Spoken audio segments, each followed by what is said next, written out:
Muito bom estarmos aqui reunidos nessa noite, mais uma noite de imersão na palavra. Nós mergulharmos em algumas verdades bíblicas, em assuntos que são práticos para o nosso dia a dia.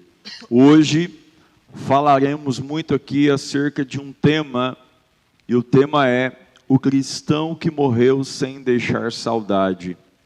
Pastor, mas isso está na Bíblia? Sim, nós vamos discorrer esse assunto hoje na Bíblia Sagrada, e nós vamos entender que ninguém vai ficar para a semente. Se Jesus não voltar, nós conheceremos a morte. E nós precisamos entender que, muito além do que deixar boas memórias, deixar aqui, como que se diz, herança, nós precisamos deixar um legado. E nós precisamos entender qual legado nós, como cristão, estamos construindo. Nessa noite, você que está aqui, tem liberdade para participar também no decorrer da nossa imersão. Você pode levantar a sua mão e o nosso irmão estará levando o microfone até você. Na internet também. E os irmãos que estão nos acompanhando também pela internet. Temos vários irmãos que sempre nos acompanham e você pode estar mandando ali a sua pergunta. Nós estamos acompanhando por aqui também e, na medida do possível, nós vamos estar respondendo aí e tirando as dúvidas dos irmãos. Hoje está conosco o pastor Rumining. Para nós é uma alegria sempre estarmos juntos aqui nesse trabalho de terça-feira, na nossa imersão. E a nosso convite hoje também está o Abimael Rodrigues, convidado nosso. E nessa noite é uma alegria muito grande, Abimael, receber você aqui. Então, você pode cumprimentar os irmãos, cumprimentar o pessoal que está nos acompanhando. Cumprimentar os irmãos com a paz do Senhor, as pessoas que estão nos acompanhando pela internet. Muito bom estar aqui pela primeira vez nesse culto de imersão na palavra. Espero poder, junto com os nossos irmãos, contribuir de alguma forma para essa exposição, para esse debate em torno desse tema, né? O tema é o crente que morreu e não deixou saudade. Sim. E acredito que será de muito proveito e será muito bom participar com os irmãos essa noite. Muito bem. Semana passada, Rumining, nós falamos então sobre o poder do não. O poder do não. Foi uma imersão muito bacana. Introdução, né? Uma introdução.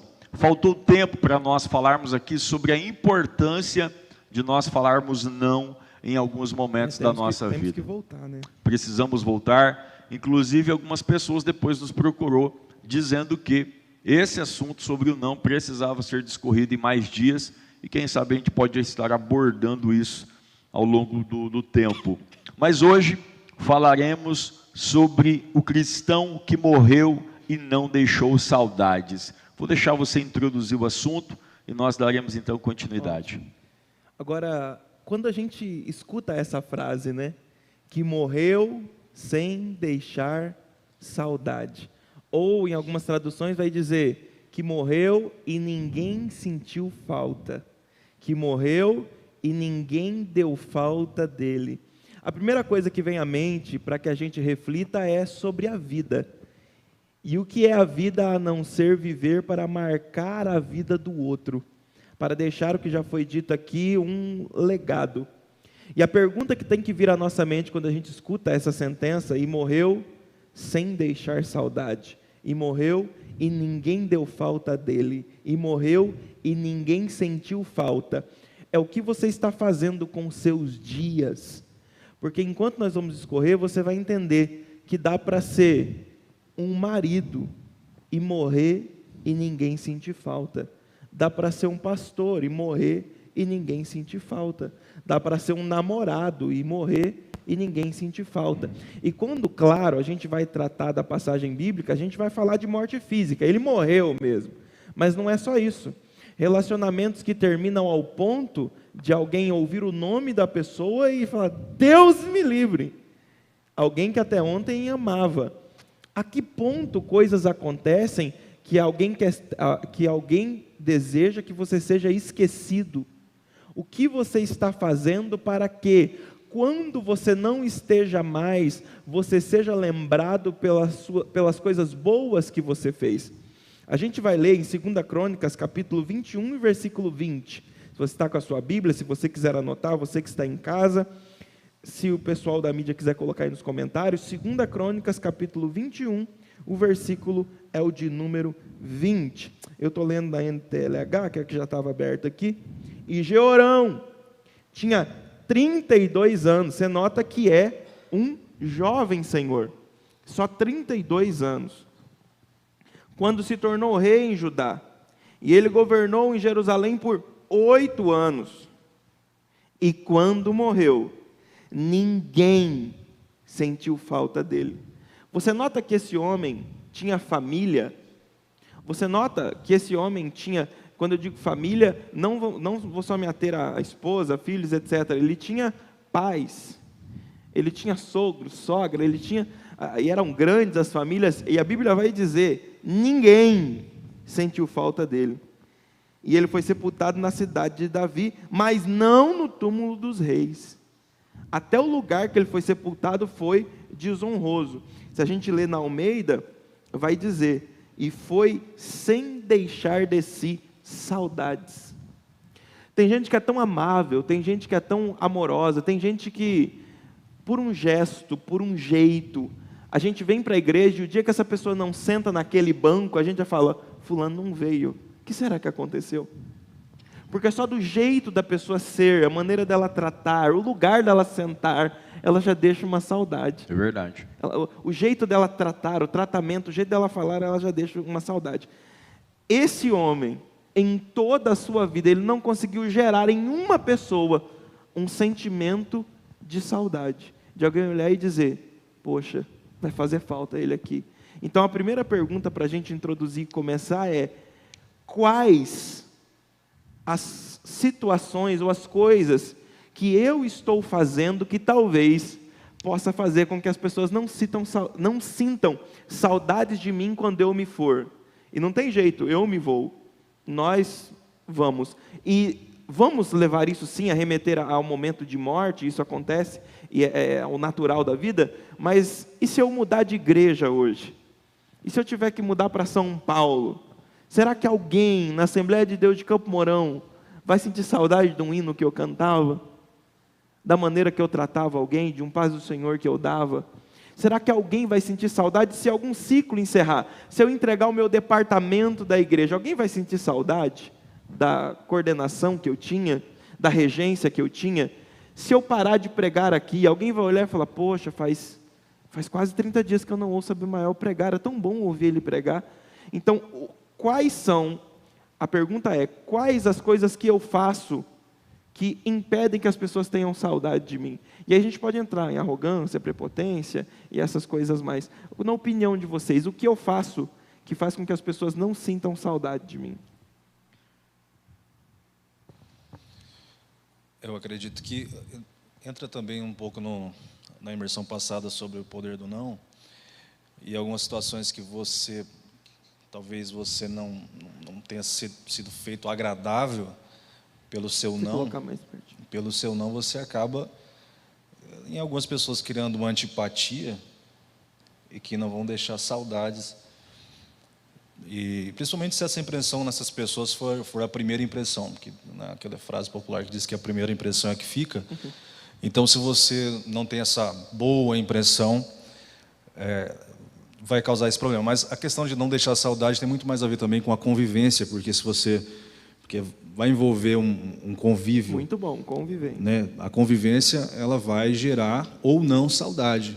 E a convivência, ela revela muita coisa. Inclusive, promove a desonra. Essa frase é muito boa. A convivência revela. Ela revela, inclusive, ela promove a desonra. Porque, às vezes, você admira tanto uma pessoa de longe. De longe, você nunca viu ela de perto, você nunca passou nem meio dia com ela, mas se você tomar um café com ela, se você sentar com ela 10 minutos e tomar um café, você já sai dali e vai falar para outros caras. O bom foi só o café. O bom foi só o café. Se o café for bom, né? Então eu acredito que a convivência, ela pode ou não produzir saudade, vontade de estar novamente, tomar outro café. Isso. Então, o que essa pessoa faz para que eu não queira voltar a tomar um café, que é a minha dúvida? O que eu vou fazer? Aí que está. Por exemplo, o que alguém faria para você e você fala, eu nunca mais volto aqui. Por exemplo, no caso de Jeorão, ele é o filho mais velho. E já começa por ele. Ele tem a herdade do trono só pelo fato de ele ser mais velho. Então, alguma coisa já não estava certa aí, porque assim, ele tinha outros irmãos, que o pai deu herdade para os outros irmãos dele, cidades fortificadas, prata, ouro, enriqueceu eles. E aí a Bíblia vai dizer que para Jeorão ele deu o trono, simplesmente porque ele era o mais velho na linhagem, ele tinha por direito o trono. Mas, com certeza, algo na convivência familiar já fazia com que Jeorão fosse um cara rejeitado e rechaçado. Eu acho que uma das coisas que produz a falta da saudade é a arrogância. A arrogância é complicado. É lógico que tem um limite para você até que ponto que a pessoa é ou não arrogante, ou é só uma questão de postura daquela pessoa. Mas pessoas arrogantes, elas promovem a falta de saudade.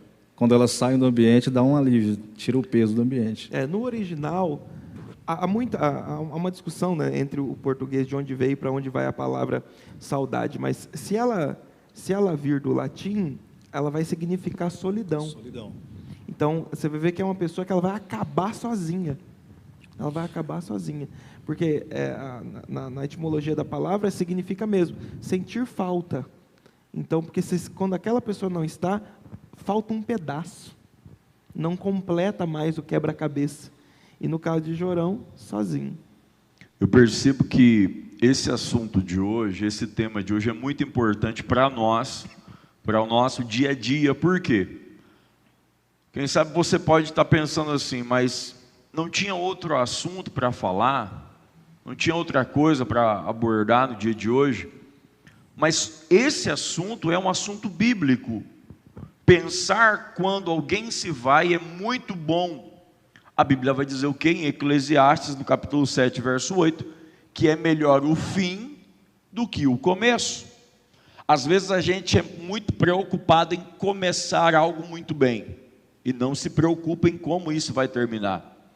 Quem sabe a gente está vivendo dias e a gente não está pensando como nós estamos vivendo esses dias.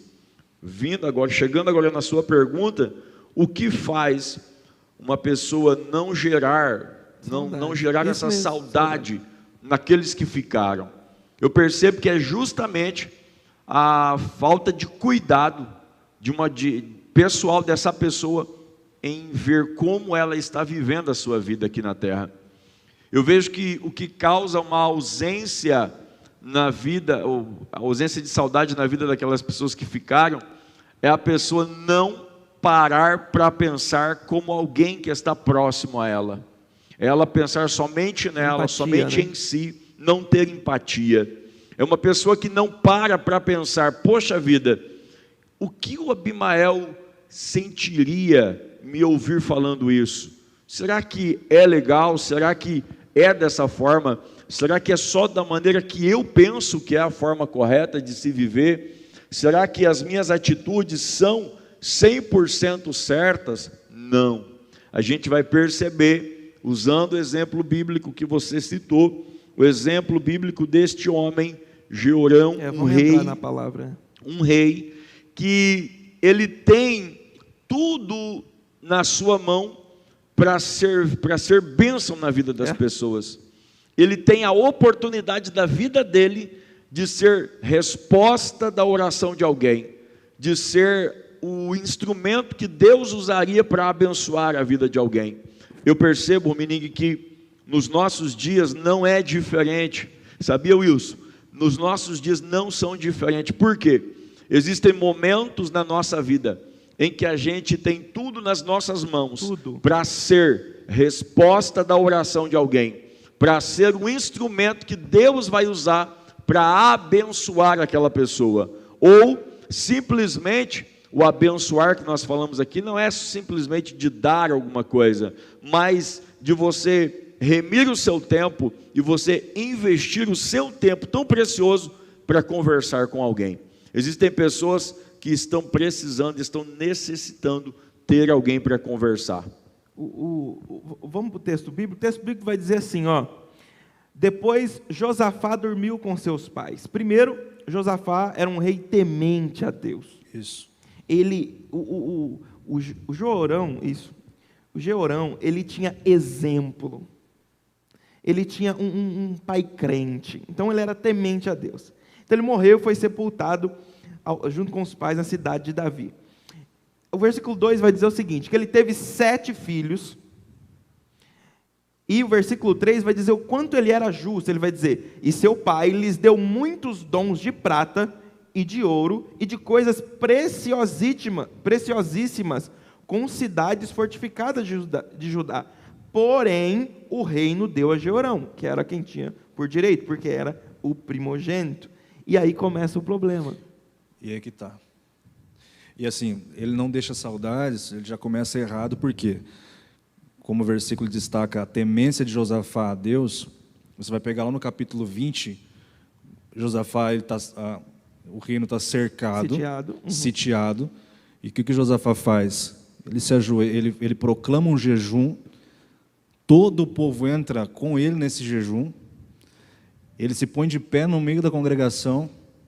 Então, há um temor tão grande dele, porque ele sabia que ele estava no trono, mas ele só estava no trono porque Deus tinha colocado ele no trono, e que o único que poderia preservar ele no trono era o próprio Deus.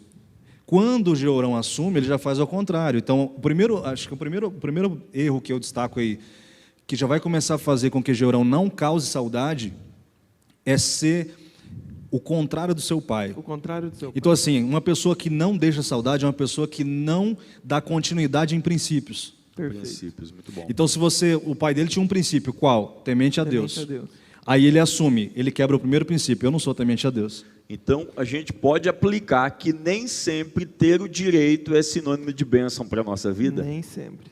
Nem sempre. Ter o direito de estar-se assentado, nem sempre ter o direito, mas é meu direito. Sabe quando você bate no peito e diz assim, mas é direito meu, a escolha é minha, eu tenho esse direito. Nem sempre ter o direito é sinônimo de bênção ou aprovação de Deus. O erro começa no versículo 4. E olha o tamanho do erro. E subindo Jeorão ao reino de seu pai, e havendo-se fortificado, primeiro, ele é falso. É um ser extremamente falso. Então, as pessoas não sentem saudade, é uma pessoa extremamente falsa. Jeorão é extremamente falso. Por quê? Primeiro, e subindo Jeorão ao reino de seu pai, ele assenta no trono, porque pense a cerimônia de coroação. Está todos os irmãos, a família, e ele no trono. Rei, se assenta no trono. E aí continua. E havendo-se fortificado. Eu imagino ele assumindo e dizendo, agora eu preciso de mais soldados, eu preciso de mais armas, eu preciso de mais isso. E quando ele se sente forte, ao ponto de pensar, arrogância, ninguém me tira mais desse trono. Aí, a prepotência da cabeça dele é tão grande, e imagine a falsidade. Eu acredito que, como em Game of Thrones, quem já assistiu, quem não assistiu não viveu, mas não é conversa para agora. Eu acredito que, como em séries de guerra, como Game of Thrones, ele deve ter reunido toda a família e deve ter matado todo mundo ali, num jantar, num banquete, porque ninguém esperava, porque ele não assume anunciando a sua perversidade. Ele assume, se fortifica, e depois a Bíblia diz, e matou todos os seus irmãos à espada, como também alguns dos príncipes de Israel. Quer conhecer uma pessoa, dê poder a ela. E assim, o poder revela. E ao mesmo tempo que... A convivência revela e o poder revela. Vou anotar. Ao mesmo tempo que Jeorão, ele é arrogante e prepotente, ele é inseguro. Por quê? Porque ele não tinha noção. Inseguro. Ele era inseguro. Por quê? Porque esse Jeorão é só Deus. Esse Jeorão era o próprio Satanás. Porque pensa bem, Jeorão, ele é o filho mais velho. Então o pai vai presentear a cidade fortificada para um, para outro, beleza. Enriquece eles, prata e ouro. Meu filho, o trono é seu. Ok. O trono é dele, por direito. Dele, é tudo. Ninguém vai te tirar do trono. Eu te dei o trono é seu. Só acaba o seu reinado quando você morrer. Só que aí ele é tão inseguro que ele fala, não, muito alto. Eu preciso garantir a minha sobrevivência no trono. Então, como ele já começa o primeiro erro se afastando de Deus, qual é o segundo erro de quem se afasta de Deus? A insegurança produz o quê? Morte. Morte. Ele faz o quê? Ele fala, então, eu preciso matar os meus irmãos. E a Bíblia vai dizer, e matou todos os seus irmãos e vários príncipes de Israel. Porque ele pensou assim, agora, de verdade, eu vou me garantir no trono. Então, assim, o problema de uma pessoa que não deixa saudade, ou um outro fator, é a insegurança. E ele esqueceu que quem comanda o trono eram os irmãos, né? Eu ia deixar para o final, mas já vou lançar essa.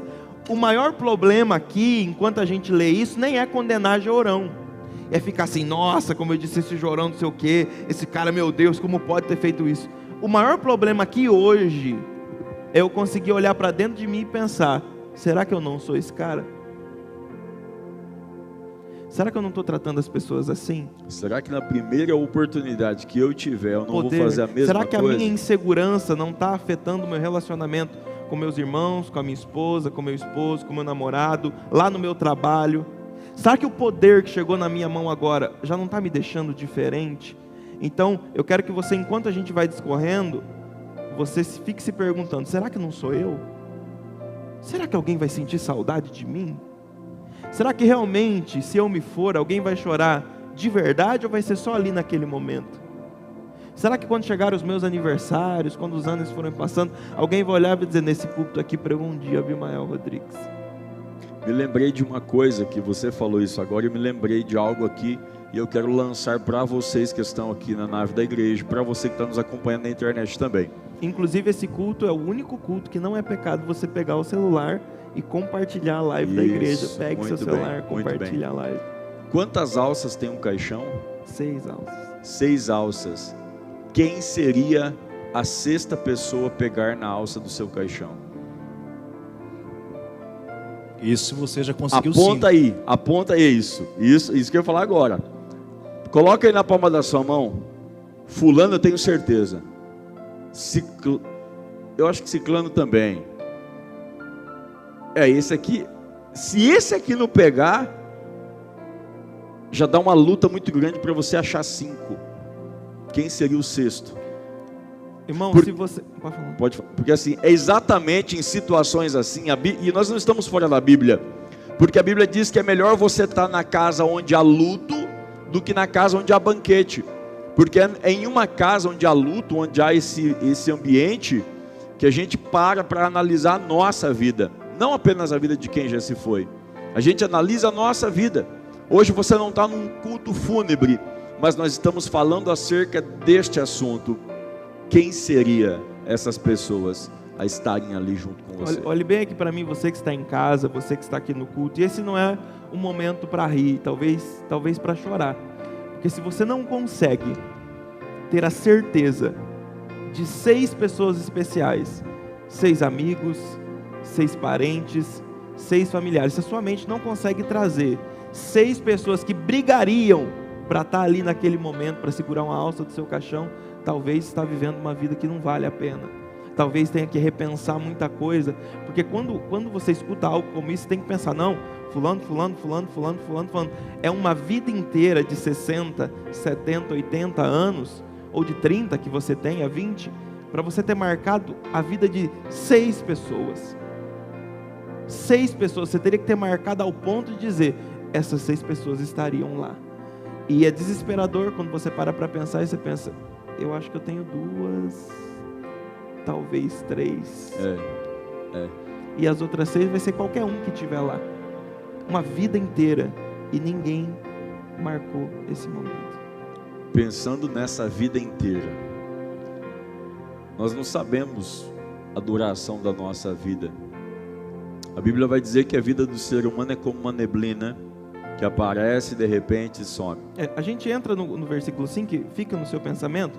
Da idade de 32 anos era Jeorão, quando começou a reinar. E daí você conclui seu pensamento. Entenda que quando esse homem começa a reinar, ele pensa o quê? Que o reinado dele é longo. Ele pensa, vou fazer o que eu quiser, porque eu vou reinar aqui por mais uns 50 anos.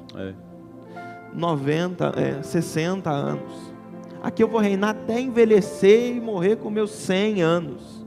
E aí a Bíblia já vem e já deixa bem nítido para nós. E reinou 8 anos em Jerusalém. E Você acha que ele imaginava que ia durar só 8 anos o De reinado? maneira alguma. De maneira alguma. Até o ponto de você fazer planos, está dentro da Bíblia. Você precisa fazer plano, projeto, mas a aprovação disso tudo vem da boca de quem? De Deus. É Deus quem aprova ou desaprova aquilo que a gente está planejando fazer ao longo do tempo. Mas o que a gente hoje, nos dias de hoje, não para pensar, e é justamente essa é a pergunta inicial ainda, sobre como nós estamos vivendo.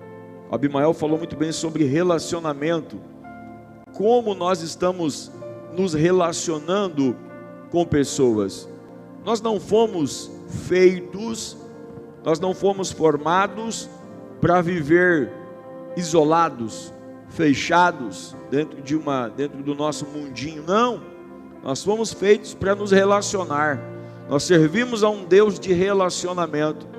E o que tem acontecido já nessa época, e eu fico pensando, depois desse homem aqui, quantos da nossa geração, quantas pessoas que já se foram e você nem lembrava mais, nem lembra mais, de repente só lembrou agora porque alguém falou aqui sobre esse assunto, e você fala, poxa vida, olha, ninguém lembra mais do fulano ou da fulana, mas também, né, como que ia lembrar, a pessoa era isso, era aquilo, só que a gente não para analisar que nós estamos vivendo uma vida também, nós não sabemos o dia e nem a hora, e o dia que chegar o momento de findar essa vida aqui, quem vai sentir falta? O que nós vamos deixar? Qual é a mensagem que as pessoas vão falar naquele momento, naquele dia? Quando a gente para pensar sobre isso. E aí, pastor, também entra uma outra questão que as pessoas, alguém pode estar ouvindo e perguntar assim, mas espera aí, eu já vou estar morto já. Qual o sentido de eu deixar saudade se eu já seria um morto? E aí você tem que pensar que se você tem esse pensamento, você já tem um outro problema, que é o egoísmo. Por quê? Porque você não pensa nos seus. Porque aquele que deixa saudade, poxa, como que é agradável você encontrar alguém e falar, rapaz, seu pai era um cara fantástico. Aquela pessoa ter admiração pela pessoa que o seu pai, que a sua mãe, e isso vale para nós, porque não é porque eu vou partir dessa para outra que eu devo pensar, para que eu quero preocupar com quem vai no meu enterro, com quem vai... Não é com você, querido, você já está com um problema aí de egoísmo. Você tem que pensar nos que vão ficar, nos seus filhos, nos seus netos, nos seus sobrinhos, na esposa que fica, enfim, nos que ficam, né? Então, assim, a questão ela envolve muito mais quem fica do que quem vai. Quem vai ter o seu acerto, né? Mas quem fica que vai colher os frutos aí, os bônus ou os ônus dessa convivência que você teve aqui. O versículo 6 vai começar a nos responder essa pergunta. O que uma pessoa faz para que ninguém sinta saudades dela? Olha só, a mulher dele era filha do rei Acabe. Aqui já começou o fim dele. Só gente boa. E você que é jovem, a gente está aqui hoje com o nosso coordenador da Umadecam, Matheus está aí, e ele deve aconselhar muito os jovens nessa área. Você que é jovem e está nos assistindo, não casou ainda, se você errar nessa largada aqui, meu amigo, vai dar um trabalho para você depois. Então, ore a Deus, busque conselhos, porque a aliança de casamento de Jeorão começa errada. O pastor Hernandes Dias Lopes, ele vai dizer que Jeorão, ele entrou na pior família. Não tinha uma pior. Na pior família que pôde existir no Reino do Norte. A sogra de Jeorão, pra você entender, é Jezabel. O cara tem Jezabel de sogra. O cara tinha dedo podre ou não? O sogro do homem é só o pior rei de Israel. Não tem o que fazer.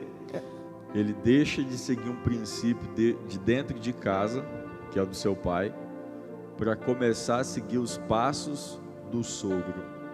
Para começar a seguir os exemplos ruins. E a mulher dele era filha do rei Acabe de Israel, e por isso Jeorão seguiu os maus caminhos de Acabe e dos outros reis de Israel. Mas quando diz dos outros reis, não é os reis tementes. Não tementes. Ele pegou todo o exemplo ruim que tinha, fez um misto e falou, eu vou ser pior que todos eles. Eu vou ver se eu consigo, eu dou conta. O nome dela, e conclui, se eu não me engano, Jeorão pecou contra Deus. Se eu não me engano, o nome dela era Atalia, e ela era tão terrível que depois que Jeorão morre, ela continua aconselhando o outro rei, que é Acaz, que era outro também afastado. Então, assim, Só coisa boa. coisa maravilhosa. A Bíblia vai dizer algo sobre isso. A Bíblia vai dizer que as más conversações corrompem bons costumes. Isso é muito bom. O que faz uma pessoa não deixar saudade é se deixar ser corrompido por más conversações. Sabia? Às vezes a gente não para analisar a nossa vida, para quem nós estamos dando ouvido. Você percebe que esse rapaz aqui, esse Georão aqui, é um rapaz, É um rapaz. 32 anos, é um menino. Verdade, eu concordo. Ah, tá. Mas é alguém que tem tudo pela frente. E alguém que eu tenho certeza, plena convicção, tinha muitos bons costumes dentro de casa a ser seguido. O exemplo arrastava. Mas agora, e a gente passa por isso. Claro. A gente chega um momento da nossa vida que a gente estufa o peito e diz: a vida é minha e é eu que vou decidir daqui em diante. Só que tem uma coisa: não é que a mãe joga praga, não é que o pai joga praga, é que o pai e a mãe já passou por um caminho que às vezes a gente não passou ainda. Às vezes não, a gente não passou ainda. E um conselho paterno, um conselho materno, nesse momento, faz sim muita diferença. E eu percebo que esse moço aqui, ele começa, como Abimael falando, quebrando princípios, deixando de honrar o pai, a memória do pai, deixando de honrar a sua casa, e agora errando já nessa primeira escolha. Eu percebo que ele está tão corrompido com essa questão, que ele não pensa nem naquelas pessoas que são do mesmo sangue dele, a família Então, dele. Você imagina que, olha como essa questão de casamento é importante. E casamento com pessoas da mesma aliança que você. Eu imagino a esposa dizendo para ele: cuidado, seus irmãos estão aí. Se acontecer alguma coisa com você, eles assumem o trono. Por que você não mata todo mundo? Porque é o feitio da família, vai mandar matar, mandar matar profeta, mandar... É terrível. Cabeça. E aí, o versículo 7 é apaixonante, porque vai dizer assim: mas o Senhor não quis acabar com os descendentes do rei Davi. Eu vou ler inteiro e depois... Mas o Senhor não quis acabar com os descendentes do rei Davi, pois havia feito uma aliança com Davi, prometendo que os seus descendentes sempre seriam reis. Olha que coisa linda. O que a Bíblia está dizendo no versículo 7 é: Deus estava vendo. O que a Bíblia está dizendo no versículo 7 é: Deus está acompanhando o que está acontecendo. As escolhas erradas, as quebras de princípios. O que a Bíblia está dizendo é: Deus está vendo cada passo, cada detalhe, cada decisão. Memorial, né? E já havia no versículo 7 uma sentença. Posso fazer uma observação Pode, aí? pode. Aos maridos, cuidado com os conselhos que você recebe da esposa. Você é o sacerdote daquela casa. Isso é muito bom. Você é o sacerdote ali. Deus precisa falar com você. O que a gente vê hoje na nossa geração é justamente uma quebra de princípio nesse ponto aqui. Toda quebra de princípio a longo prazo, a conta não vai fechar, Gabriel.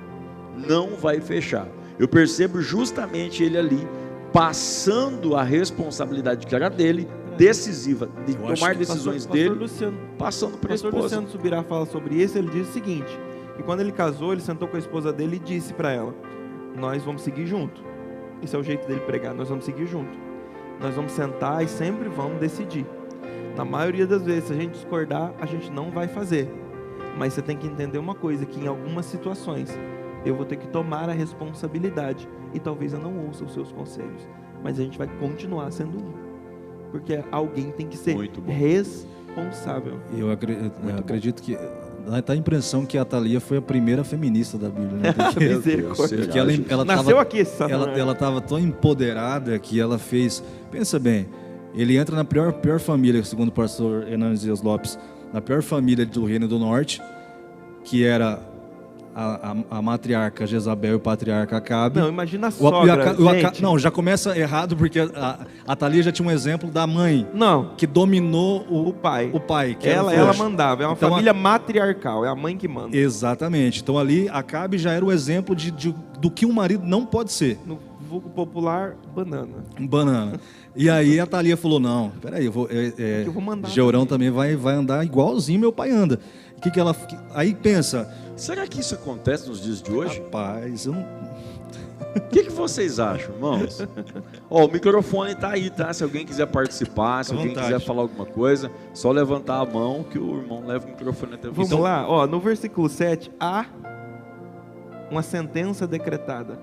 O que eu amo em Deus é que sempre há espaço em Deus para misericórdia. Sempre há espaço em Deus para misericórdia. Mas no versículo 7 já há uma sentença decretada. Por quê? É nítido. Esse homem perdeu o governo. A esposa é quem governa. Ele perdeu o governo. Não é do sangue dele. Não é da família dele. Não é do feitio da linhagem dele. As ações que ele está tomando.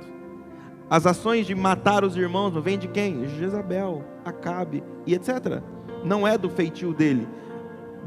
O poder a qualquer custo. O poder a qualquer custo vem de Acabe, Jezabel e o menino mergulhou, ele sabe o nome da mulher. Atalia. Atalia, vamos Atalia. lá. Agora, olha o versículo 8. Já havia uma sentença.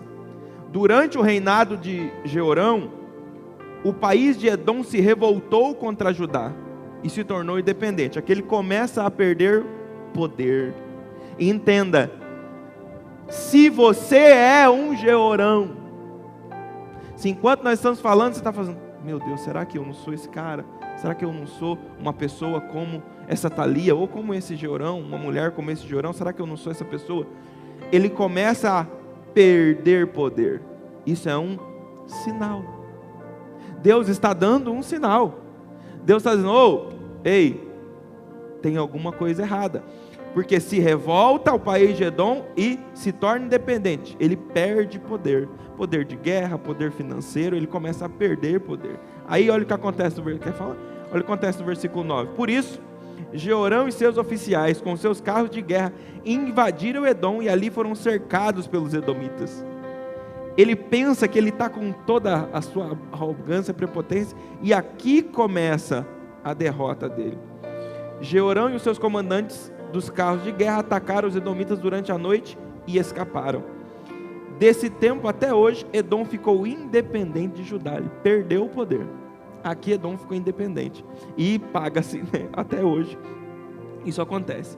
Nessa mesma época, a cidade de Libna também se revoltou, porque Jeorão tinha abandonado o Senhor, o Deus de seus antepassados. E aqui há o declínio espiritual, e a gente vai falar disso agora. Ele construiu lugares pagãos de adoração nas montanhas de Judá. Levou os moradores de Jerusalém a adorarem ídolos e fez o povo de Judá abandonar a Deus. Um abismo chama outro abismo. Um abismo chama outro tudo abismo. isso começa com um casamento errado. Um casamento errado. Né?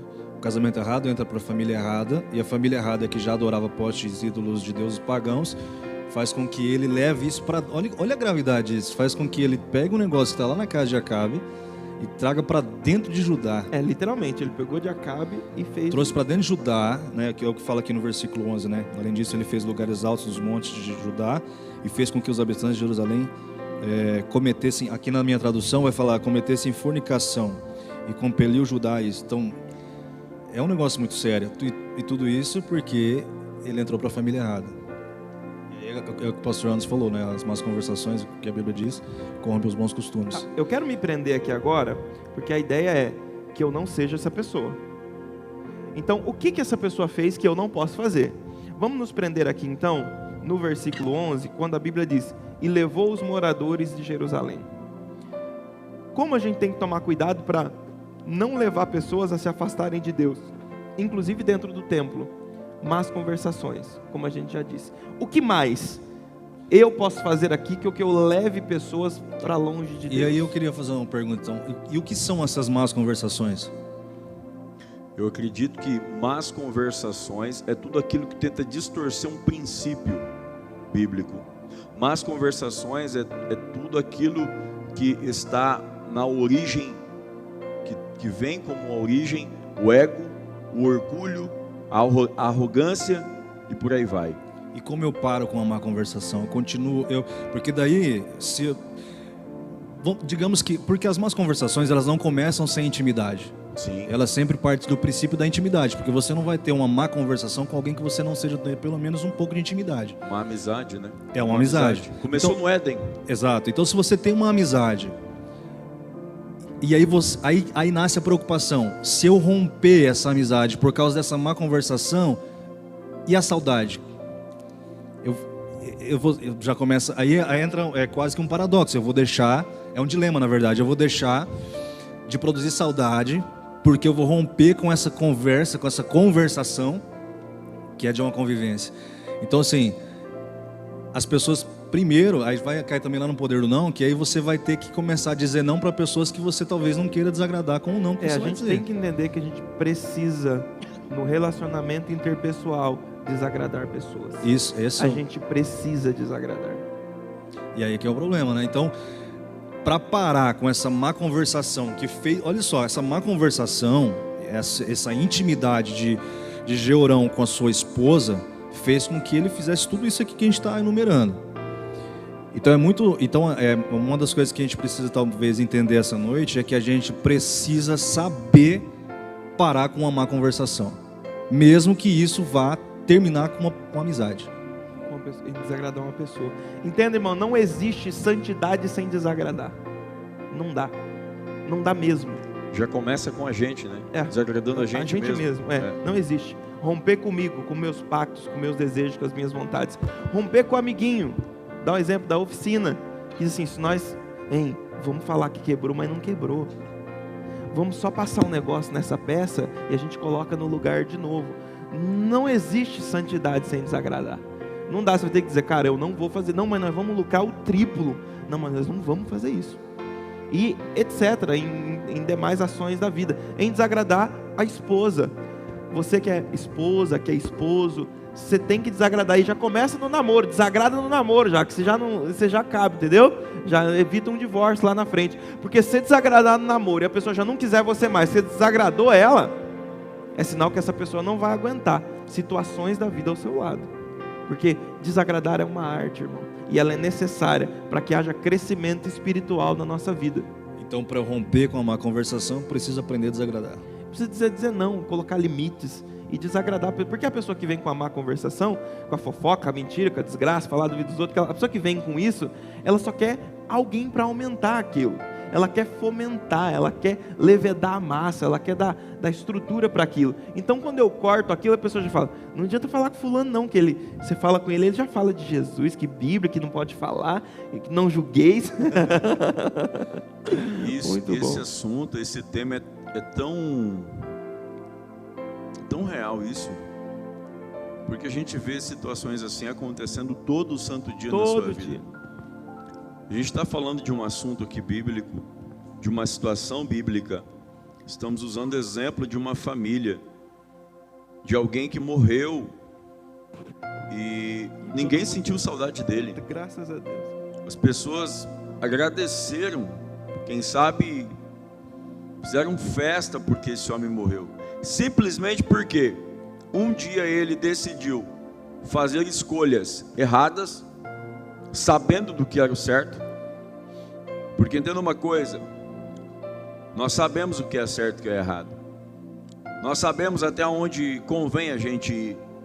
Nós sabemos até onde vai os nossos limites. E quando a gente passa desses limites, a gente sabe que dali em diante a gente está sozinho. A responsabilidade é nossa. Quando eu sei dos meus limites e passo desses limites, quebro um princípio bíblico, eu tenho consciência que dali para frente eu estou caminhando na força do meu braço. Deus está me observando, Deus não está me aprovando. Eu preciso entender isso. O menino reinou 8 anos depois disso. 8 anos. Quebra de princípio, Deus observando.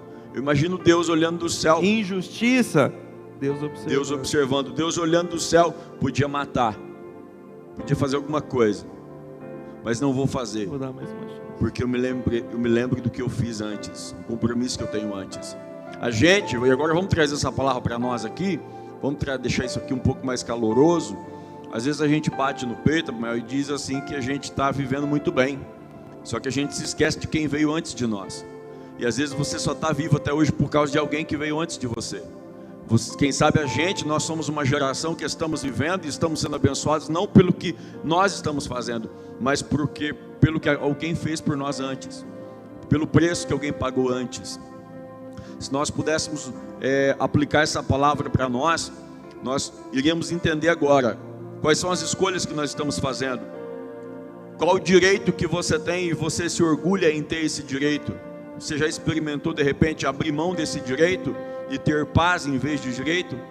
Você já percebeu que tem situações que você toma à frente, você quer decidir, você quer o poder a todo custo, e isso lá na frente já começa a causar em quem está à sua volta uma tristeza, uma angústia, um desespero.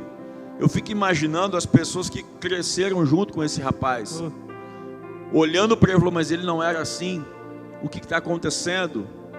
Por que ele está se tornando essa pessoa? Olhe para a sua vida agora. Esse menino cresceu numa casa crente. Um pai crente, um pai que jejuava, um pai que orava.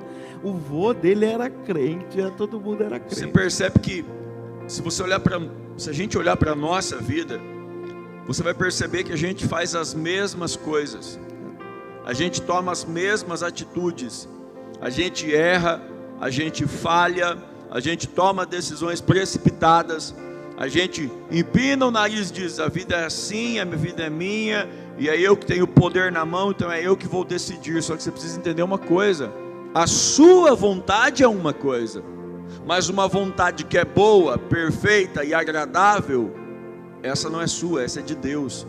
E é justamente essa vontade que a gente precisa viver, que é a vontade de Deus. Eu quero isso, mas e Deus quer o quê?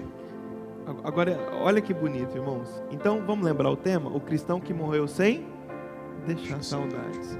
Ou seja, a pessoa que vive e se ela parar de vir no culto, se ela for embora, se ela morrer, se ela sair do cargo, se ela for mandada embora da gerência, se ela sair da empresa, se ela parar de fazer o que ela faz, ninguém vai sentir falta. Por quê? Por muitas coisas que nós estamos falando aqui. Versículo 12 vai dizer o seguinte: aí o profeta Elias escreveu a Jeorão uma carta. Deus é bom.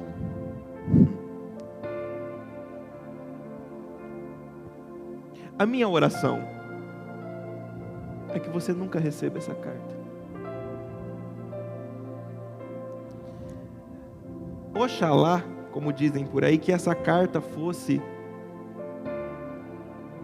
uma última chance, que essa carta fosse um último aviso. Mas quem conhece o profeta Elias sabe, ele iria lá. E Deus falou para ele: meu filho, nem vai. Ele escreve uma carta, e essa é uma carta de juízo. E quando Deus coloca nós, você que está assistindo no YouTube, os cortes, quando Deus nos coloca diante de uma palavra como essa, Deus está avisando alguém. É como se Deus estivesse dizendo: essa carta poderia ser para você, mas hoje eu estou avisando você. Não deixa eu te mandar essa carta. Olha o teor da carta. Isto é o que diz o Senhor, o Deus dos seus antepassados, o Deus de seu antepassado Davi. Você não seguiu o bom exemplo de seu pai, o rei Josafá, nem do seu avô, o rei Asa, mas seguiu o mau exemplo dos reis de Israel. Você levou o povo de Judá e os moradores de Jerusalém a adorarem ídolos, como fazem os reis de Israel, e também matou seus próprios irmãos, que eram melhores. Olha aí, vai ser forte. Porque quem está falando aqui é Deus. Deus que está. E Deus está dizendo: a sua síndrome de inferioridade fez você matar eles. Só porque Eles eram melhores. Eles eram melhores que você. Só que mesmo eles sendo melhores do que ele, quem estava no trono? E o que ele tinha que fazer? Trazer os melhores. Vamos trabalhar junto. Cada um aqui vai dar o melhor que tem, e a gente vai construir o melhor reinado de Israel possível, porque ele era o rei. Ninguém toma o lugar de um rei. Ninguém toma o lugar de um rei. E Deus está dizendo, e isso aqui é incrível, e também matou seus próprios irmãos, que eram melhores que você. Por isso, olha que lindo, né? Que eram melhores que você. Deus está dizendo, mesmo você tendo matado eles, usurpado o poder. Porque por que ele mata, gente? Lembra do versículo 2? Vamos voltar lá, versículo 3.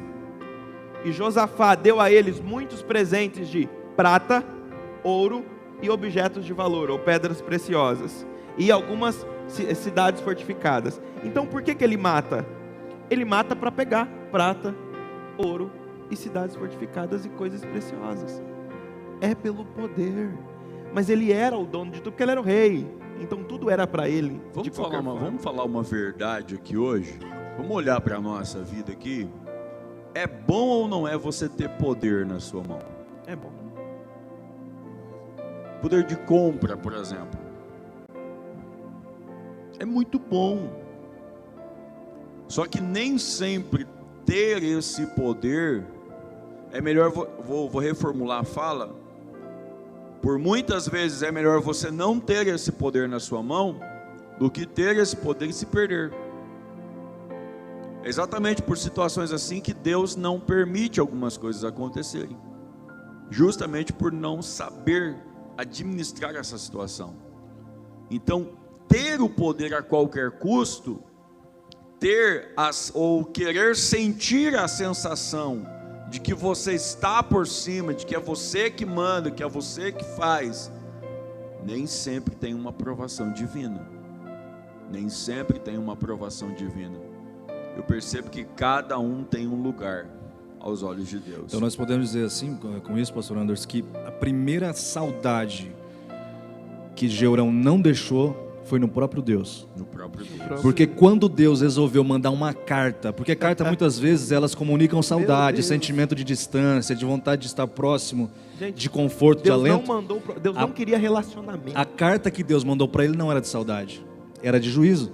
Então, as pessoas que não deixam saudade, e a gente está aqui no âmbito espiritual, então espiritualizando a coisa, sim, as pessoas que não deixam saudade nas pessoas próximas, elas primeiramente não vão deixar saudade nem no coração de Deus. Porque Deus, quando sentiu saudade de Enoque, fez o quê? Tomou para si. A Bíblia vai dizer o quê? Se eu digo que amo a Deus, mas eu aborreço meu irmão, eu sou o quê? Mentiroso. Então eu posso estar vivendo uma vida de mentira, achando que está tudo bem. A análise é mais ou menos essa. Se Deus fosse escrever uma carta agora, meu Deus, qual era o teor dessa carta? Minha filha. Se ele abre o livro do memorial agora. Essa é a pergunta. Versículo 14. Por isso, o Senhor Deus vai fazer cair um castigo terrível sobre o povo de Judá e sobre os filhos e as mulheres que você tem, e vai destruir tudo que é seu. Olha como essa palavra é dolorosa. Primeiro, o preço das ações dele não é só sobre ele, é sobre toda a família e sobre o povo que ele governava.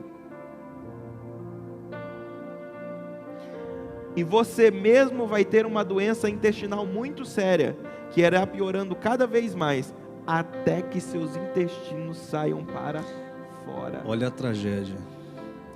Imagina Deus te manda uma carta decretando juízo, logo depois ele, para te mostrar que realmente ele não está com nenhuma saudade de você, ele diz: vou adoecer você. Não, o que me desespera no texto, eu não sei se desespera vocês. O que me desespera no texto é que o versículo 16, sabe o que eu esperava quando eu estava lendo? A primeira vez que eu li esse texto, sabe o que eu esperava no versículo 16? E Jeorão se jogou em cinza, vestiu o pano de saco e clamou ao Senhor por misericórdia e proclamou um jejum de 50 dias e destruiu os altares e se voltou a Deus. Não, ele ignora.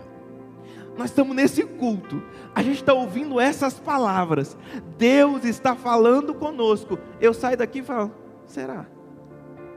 Isso aí foi com o Jeorão. Jorão não Comigo tinha vai ficar capacidade de tudo bem. arrependimento, né?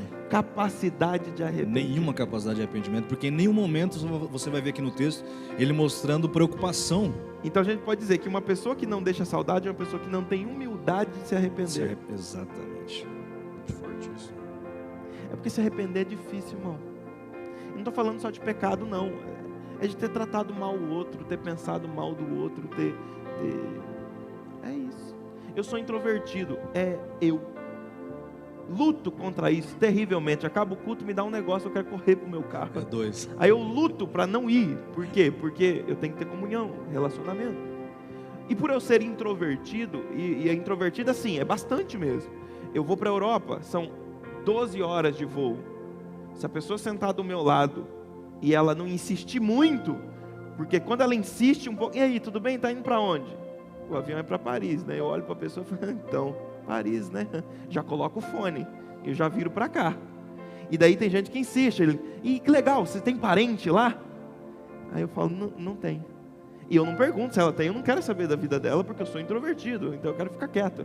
Então eu viro para cá e eu tento dormir. Se a pessoa insiste, e aí eu já fui em viagens conversando às 11 horas, com gente que era muito legal, e que eu teria perdido network, experiências incríveis, porque é o meu jeito de ser, que eu luto todo dia para ser diferente. Mas aqui, eu estou aqui há 3 anos, eu coleciono pedidos de perdão, do altar até a porta.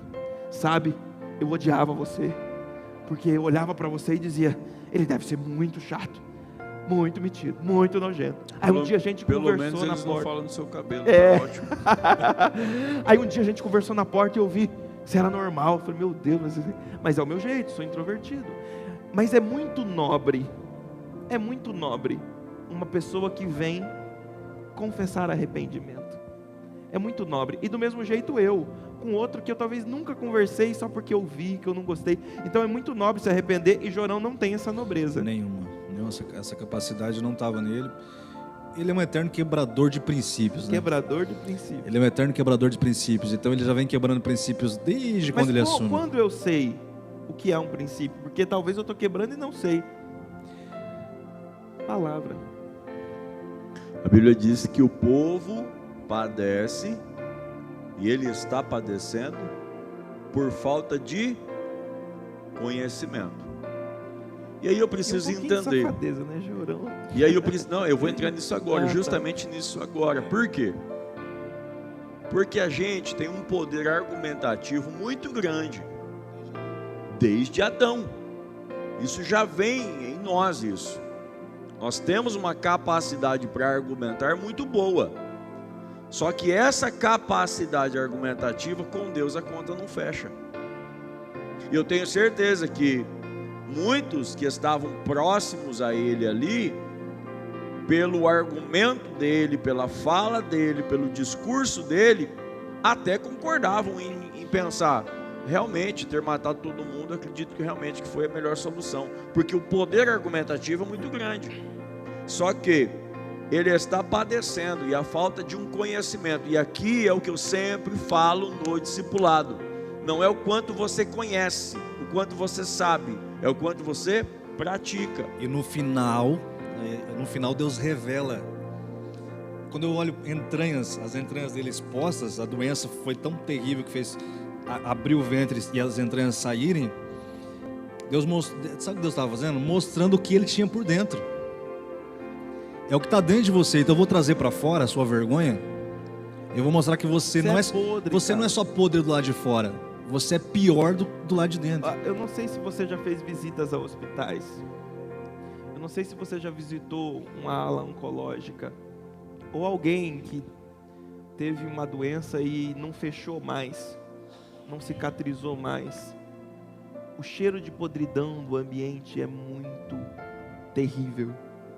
Ou se você já conheceu alguém que ficou acamado e com feridas que não fecham, né? N doenças causam isso, inclusive o câncer e tal. Então esse homem está podre.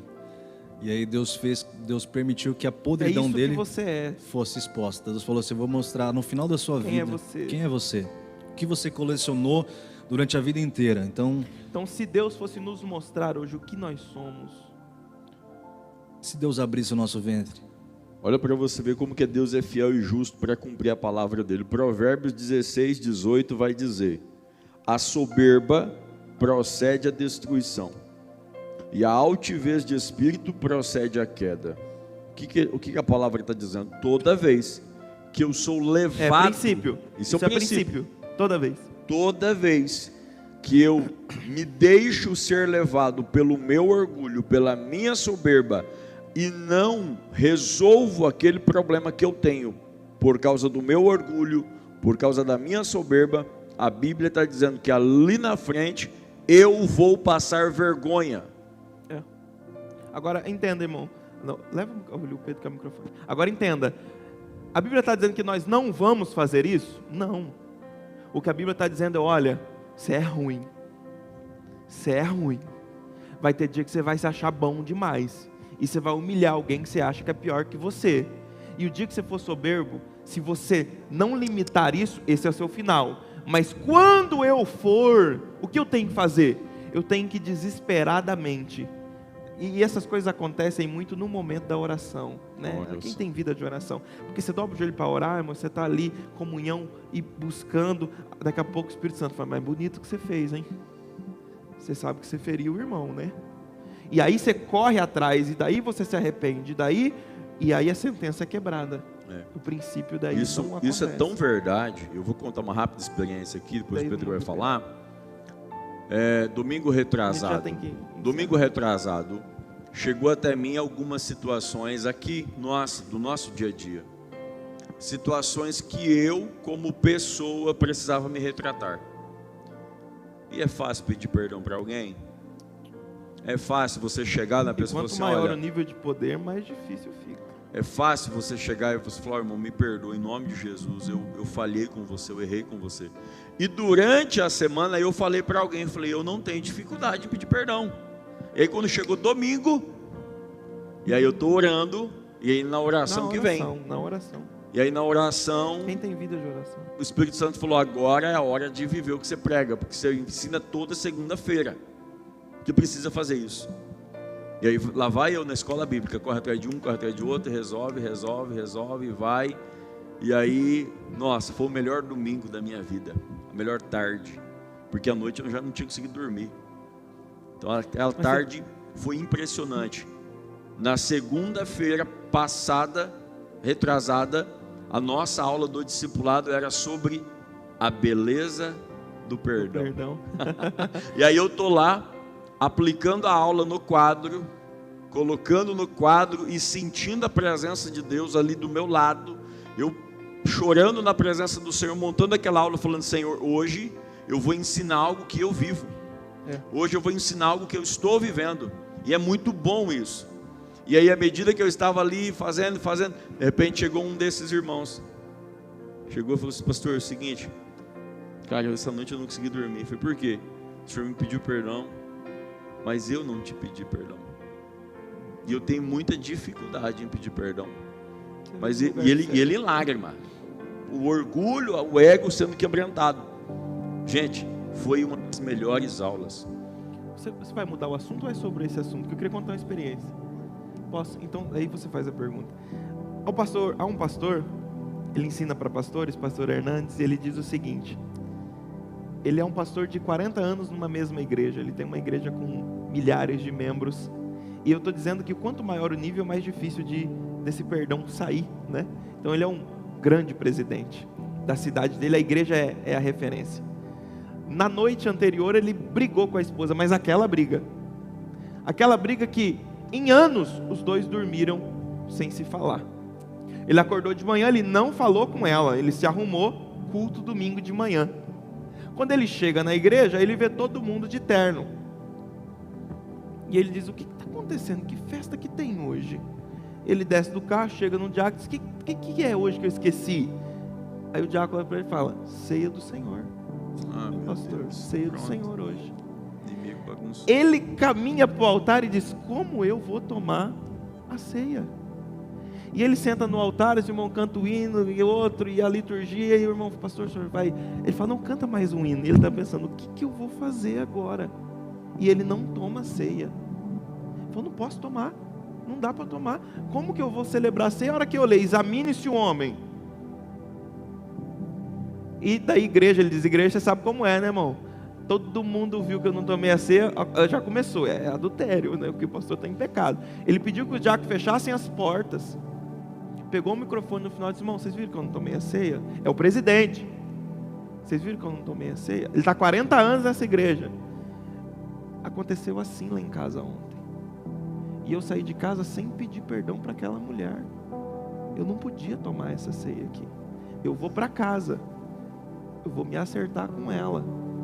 E no culto da noite eu vou ceiar junto com ela aqui. E eu só quero dizer para vocês que eu sou humano como vocês. E eu erro também. Mas eu vou consertar o meu erro. Você nota que ele quebrou o princípio da arrogância? Que podia preceder a ruína e a prepotência de eu vou ceiar porque eu sou o presidente, eu estou nem aí se eu briguei, se eu não falei.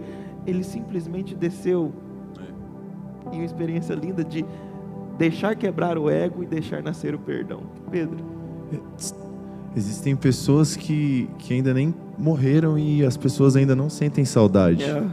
Então, existe uma chance disso mudar, sabe? O pastor falou sobre provérbios ali. Em Provérbios 23 fala que o orgulhoso será humilhado, mas o humilde será exaltado. Isso. E eu acho que a humildade vem muito disso, sabe? Eu acho que você deixar saudade vem de você ser uma pessoa humilde, ser imitador de Cristo. Eu acho que a partir do momento que você começa a seguir esses princípios, os princípios de ser como Cristo foi, você começa a deixar saudade. Tem um louvor... Ainda em vida. Aí tem vida. Bacana. Tem um louvor que eu gosto muito que ele diz assim: eu não preciso ser reconhecido por ninguém. A minha glória é fazer com que conheçam a Ti. Vou puxar um pouco a sardinha do pastor Anderson. Eu sempre comentei com a minha esposa, falei, nossa, desde o primeiro dia que eu pisei aqui, eu gosto muito do pastor Anderson. E eu sinto vontade de estar perto, de estar junto. Por quê? Eu sempre vejo você fazendo com que as pessoas reconheçam a Cristo, conheçam a Jesus. Eu acho que isso faz com que as pessoas sintam saudade, principalmente de um obreiro, de um servo de Deus. Ou seja, eu não preciso ser reconhecido, mas eu preciso fazer com que o meu Pai seja. Amém. Glória a Deus. É isso. Um grande abraço aos nossos amigos que estão na internet, o evangelista Emerson, o Joás está por aí. Deus abençoe a todos os irmãos que estão nos acompanhando. Vamos caminhar para encerrar, versículo 16. No versículo 16, irmãos, e o 17 vai dizer que todas as nações em volta se revoltaram contra o rei, foram contra ele, derrotaram ele, levaram tudo que ele tinha embora, todos os bens, só ficou o seu filho mais novo. Versículo 18, depois de tudo isso, o Senhor castigou. Então, depois que ele perdeu tudo, que ele foi humilhado, massacrado, que a família foi morta, que ele ficou pobre de tudo, o Senhor castigou Jeorão com a doença intestinal incurável, e ele foi piorando cada vez mais, até que depois de 2 anos, os intestinos saíram do corpo dele. E olha isso, que terrível. E Jeorão morreu, sofrendo dores terríveis, e o povo não acendeu uma fogueira em honra dele. Então, como havia feito seus antepassados, versículo 18 e 19. Olha só que incrível. Lá em cima, quando a carta chega, a gente entende. No versículo 7, na verdade, a gente entende. Deus está vendo.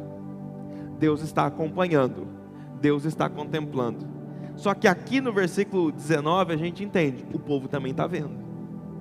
O povo também está acompanhando. E o que a Bíblia diz sobre isso? A Bíblia diz, há uma nuvem de testemunhas que nos cercam. Que nos cercam. E você pode achar que não, irmão, mas só de você vir aqui, só de você vir aqui à igreja, ou ir à igreja que você está, só de você vir, você já é identificado. E você quer ver, eu que cheguei novo na cidade, você deve sofrer o mesmo, mano. Eu chego nos lugares, a pessoa fica me olhando e eu penso, agora eu já dou paz do Senhor para todo mundo também. Se não for crente, eu já deixei a paz. E antigamente eu ficava, boa tarde, sou pai do Senhor, paz do Senhor também, quando cheguei agora. Então, em todo lugar.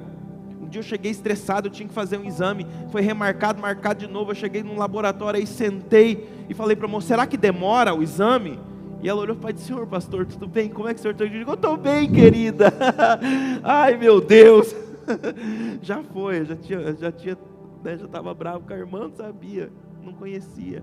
Então há uma nuvem de testemunhas em todo o lugar, independente de crente ou não, tem gente te vendo, que conhece alguém, que sabe de alguém, e que vai falar do seu nome depois. E a ideia é, qual mensagem essas pessoas levarão quando você não estiver mais ali? Fulano, nossa, incrível. Não, que você não conversou com ele ainda. Nossa, ainda bem que foi, né? Porque Deus o livre, ninguém aguentava mais. E aí, quando o povo não acendeu uma fogueira para ele, qual mensagem o povo estava dando para ele? O povo não acendeu uma fogueira em honra dele. Qual mensagem as pessoas estão dizendo acerca dele?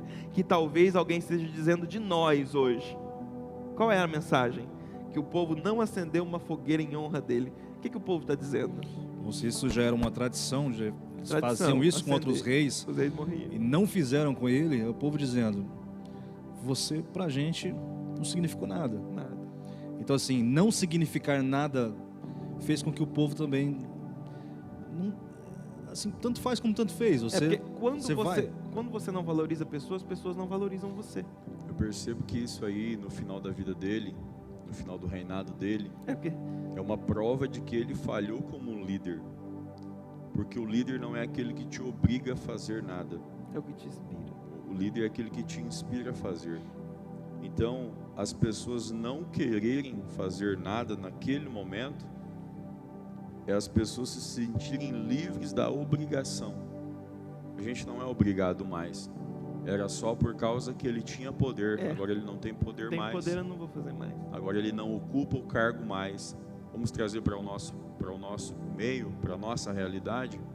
Quem sabe as pessoas estão nos suportando. Olha que forte isso. Como que as pessoas que estão à nossa volta olham para nós? E nós como testemunha de Cristo. Será que as pessoas olham para nós, olham para mim, olham para você, e elas querem estar próximo, elas suportam a gente? E essa é realmente a intenção dessa imersão hoje.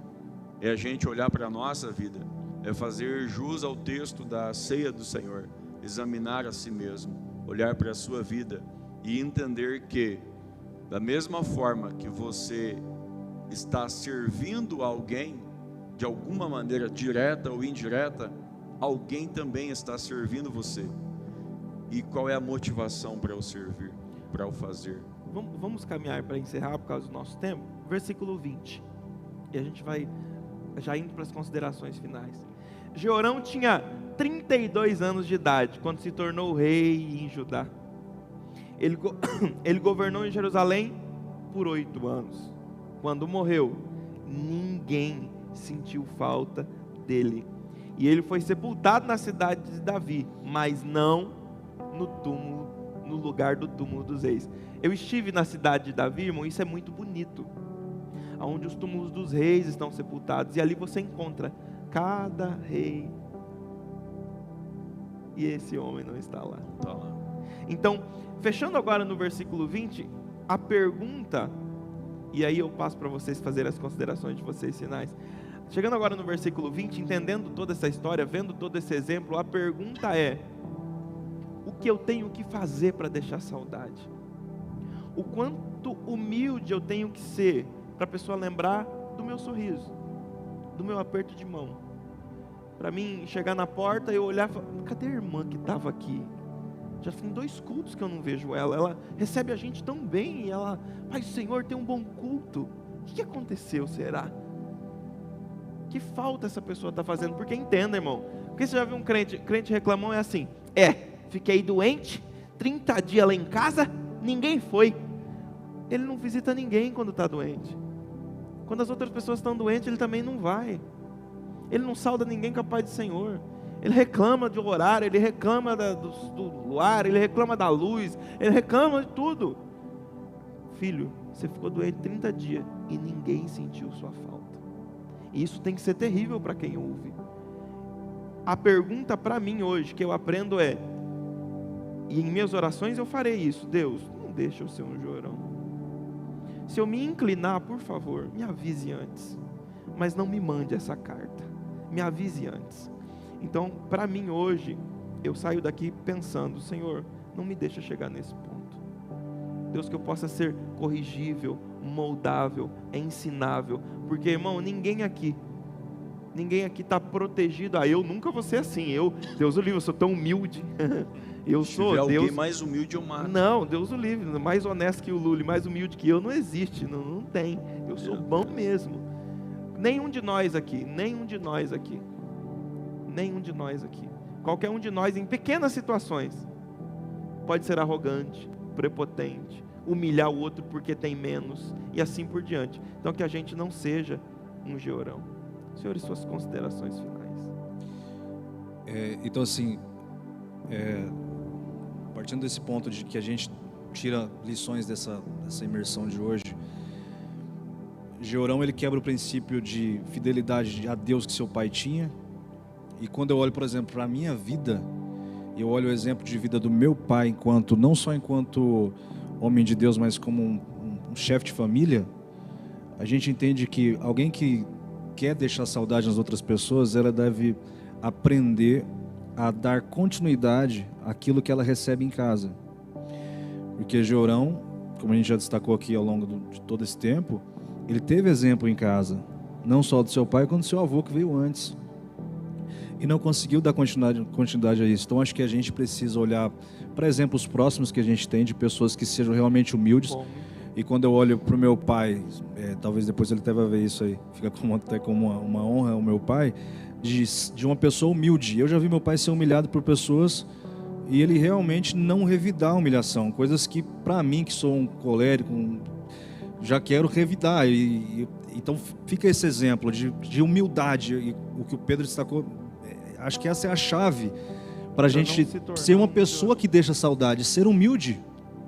Porque a pessoa que não é, que a gente fala, o desumilde, cara, o desumilde é a pessoa que não deixa saudade de ninguém, porque a desumildade, a falta de humildade traz a arrogância, a prepotência e faz com que a gente seja pessoas não gratas, pessoas não benquistas. E aí aonde você chega, as pessoas não veem a hora que você saia, para que elas continuem falando confortavelmente sobre o que elas estavam falando. Então, assim, eu acho que uma palavra que eu queria deixar de final é, complementando aqui as palavras do Pedro, é que a gente consiga, e eu falo isso para mim também, consiga ter essa humildade. Eu tenho o mesmo problema talvez que o Romininga, talvez que a gente é muito próximo, que é de acabou o culto, eu saio, eu miro a porta e eu falo para minha esposa, vai logo. Olha o corredor que está mais vazio, vai logo.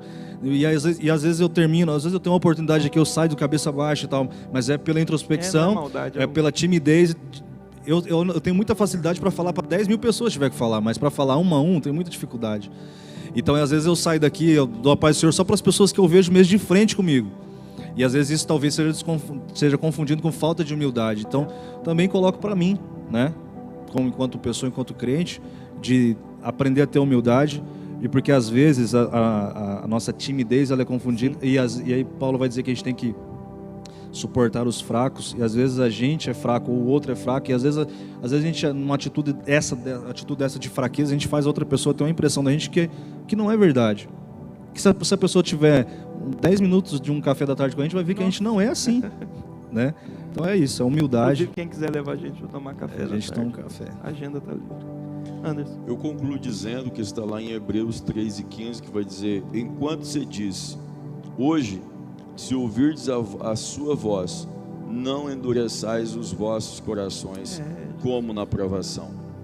Uma imersão como essa só vai fazer sentido na sua vida se daqui a 10 minutos você se deparar com uma situação e você aplicar essa palavra de hoje.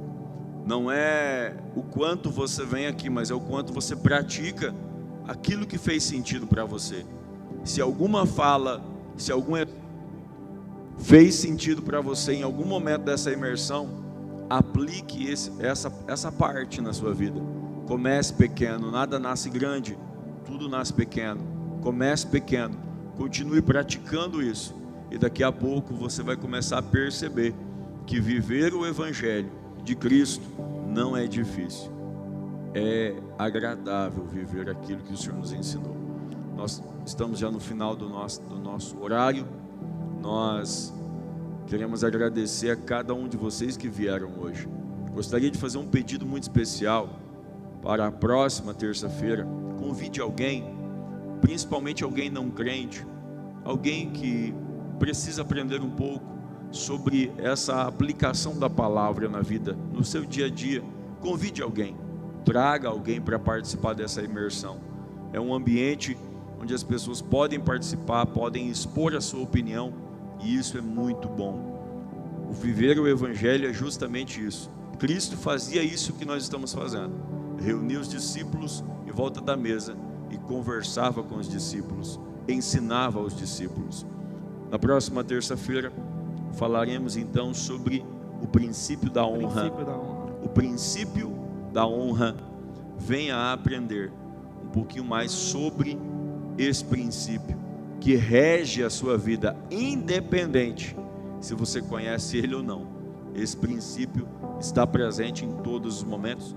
Nesse momento, estenda as suas mãos aí onde você está, que o grande amor de Deus, a graça e as consolações do Espírito Santo esteja com cada um dos irmãos, e só quem foi abençoado nesta noite diga amém. Deus abençoe você e todos vocês que estão também nos acompanhando pela internet.